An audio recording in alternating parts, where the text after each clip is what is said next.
तो दोस्तों यह दूसरी कहानी आपको बहुत ज़्यादा पसंद आएगी, क्योंकि इस कहानी को सुनने के बाद आपके अंदर पॉजिटिव सोच का विकास होगा। और अगर आपके मन में पॉजिटिव सोच हो गया तो आपका हर काम पॉजिटिव ही होगा। तो आइए हम आपके टाइम का कद्र करते हुए इस कहानी को शुरू करते हैं। तो प्लीज़ ध्यान लगाकर सुनिएगा, बहुत मज़ा आने वाला है। एक बार एक छोटे राज्य का राजा था, जिसके ऊपर एक बड़े राज्य के राजा ने आक्रमण कर दिया। पहले दिन छोटे राज्य के राजा, जिसकी सेना ने केवल अपना बचाव ही किया, शाम हो गई। राजा ने अपने सेनापति से कहा कि आज हमने केवल अपना बचाव किया है, लेकिन कल हम आक्रमण करेंगे। सेनापति ने यह बात सुनकर सैनिकों को बताई। सैनिकों को डर लगने लगा कि हमारे पास तो कम सैनिक हैं और प्रतिद्वंदी के पास अधिक संख्या में सैनिक हैं, तो हम कैसे जीत सकते हैं। अगले दिन सुबह के समय राजा ने कहा कि आज हमारा भाग्य सिक्का तय करेगा। अगर सिक्के में हेड आया तो आज जीत हमारी होगी, और अगर टेल आया तो हमारी हार होगी। राजा ने सिक्का उछाला तो उसमें हेड आया। यह देखकर सभी खुश हुए और कहने लगे कि आज तो हमारी जीत पक्की है। सभी सैनिकों में ऊर्जा आ गई। युद्ध होने लगी और छोटे राज्य की सेना जीत गई। सभी सैनिकों ने राजा से कहा कि अगर सिक्के में हेड नहीं आता तो हम जीत नहीं पाते।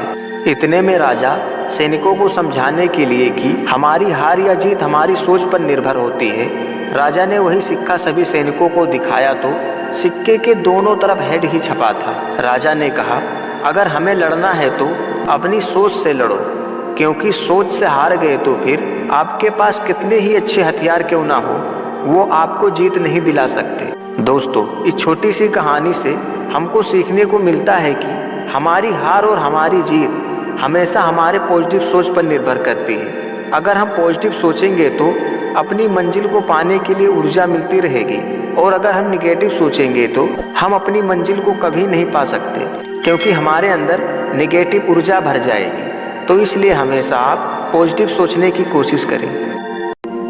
एक बार की बात है कि एक औरत जो बहुत दुखी और परेशान रहती थी, एक दिन उसके पड़ोस में रहने वाली औरत ने उससे पूछ लिया कि तुम इतनी उदास परेशान क्यों रहती हो।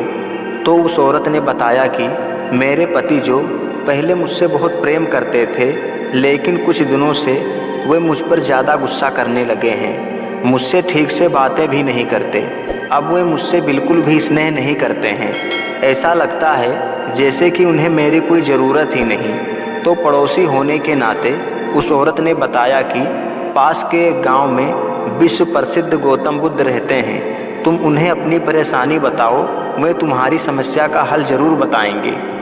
औरत अगले ही दिन बुद्ध के पास गई। बुद्ध को अपनी समस्याएं बताई तो बुद्ध ने समस्याएं सुनकर कहा कि तुम्हारी इस परेशानी को मैं ख़त्म कर दूंगा, लेकिन इसके लिए जिस चीज़ की ज़रूरत पड़ेगी वह तुम्हें अधिक मुश्किलों से मिलेगी। औरत ने कहा कि मैं कुछ भी करके, कैसे भी करके तुम्हें वह चीज़ लाकर दूंगी, बस मेरे पति को तुम पहले जैसा बना दो। बुद्ध ने कहा कि तुम्हें शेर का एक बाल लाना होगा, जब ही मैं तुम्हारे पति को ठीक कर सकता हूँ। औरत ने कहा कि कार तो बहुत कठिन है, लेकिन मैं अपने पति को पहले जैसा बनाने के लिए कुछ भी करूँगी। औरत अगले ही दिन जंगल में गई। वहाँ शेर को देखकर वह डर गई और वापस घर आ गई। औरत अगले दिन फिर से वह जंगल गई तो शेर की दहाड़ सुनकर वह डर गई और वापस अपने घर आ गई। औरत ने हार नहीं मानी और अगले दिन फिर शेर के करीब जाने लगी। उधर शेर को भी एहसास होने लगा कि कोई इंसान है जो मेरे आसपास है। शेर को भी उस औरत के वहाँ होने से उसको कोई परेशानी नहीं होती थी। करीब महीने भर के बाद आखिर शेर को औरत के वहाँ होने की आदत पड़ गई, और उस औरत ने शेर का एक बाल लेकर महात्मा बुद्ध जी के पास आई। बाल बुद्ध को लाकर दिया। बुद्ध ने बाल को लेकर तुरंत अपनी धूनी की आग में डाल दिया। यह देखकर औरत को बहुत गुस्सा आया और बोली कि तथागत, मैं इस बाल को बहुत मेहनत से लेकर आई हूँ और आपने इसे तुरंत आग में डाल दिया। ये आपने क्या किया। इतना सुनकर बुद्ध उस औरत को समझाया कि जिस तरह तुम्हें एक खतरनाक जंगली जानवर शेर को भी अपना बना लिया, जो इंसान को अपने करीब देखकर उसको मार डालता है, और तुम उस जानवर को अपने हिस्से से उसका एक बाल लेकर आ गई, उसी तरह तुम अपने पति को भी अपने प्यार से अपना बना सकती हो। बस तुम्हें अपना धैर्य नहीं खोना है। एक दिन तुम अपने पति के गुस्से को अपने प्यार से ज़रूर ख़त्म कर दोगी। औरत को यह बात समझ आ गई। वह अपने पति से बड़े ही शांत स्वभाव से बातें करने लगी और कुछ दिनों में सब कुछ ठीक हो गया। हम कभी भी किसी के गुस्से को लड़ाई झगड़े करके नहीं शांत कर सकते, बल्कि हम उसे अपने शांत स्वभाव व प्यार भरे स्वभाव से किसी के भी गुस्से को ख़त्म कर सकते हैं। एक बार एक व्यापारी था जिसका व्यापार बहुत ही खराब हालत में चल रहा था, यहाँ तक कि उसने अपने व्यापार को बंद करने की ठान ली। उधर उसकी पत्नी भी उसे छोड़कर अपने मायके चली गई थी। उसकी खराब हालत होने के कारण उसके व्यापार के सहयोगी भी उसका साथ छोड़कर चले गए। व्यापार में उसने अपना मकान भी बेच दिया था। वह बेघर हो गया। व्यापार के बंद हो जाने से वह मानसिक पीड़ा से परेशान होने लगा। एक दिन वह दूसरे शहर के लिए निकल गया। रास्ते में सोच रहा कि अब क्या करूं, सन्यासी बन जाऊं या कहीं नौकरी कर लूं। शाम हो गई थी, भूख भी लग गई थी। रात गुजारने के लिए ठिकाना भी नहीं मिल रहा था।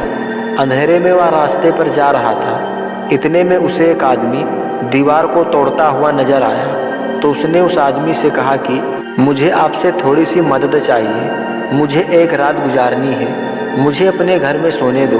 वह आदमी बोला, पागल हो क्या? यह मेरा घर नहीं है, मैं तो यहाँ चोरी करने आया हूँ। लेकिन वह चोर उसे अपने घर ले गया। चोर अच्छे दिल का निकला। वह एक रात रुकने के लिए बोला था, लेकिन एक सप्ताह गुजर गया। रात को रोज चोर चोरी करने के लिए जाता और व्यापारी से एक बात बोलकर जाता कि आराम से सोना, लेकिन सोने से पहले ऊपर वाले का नाम जरूर लेना।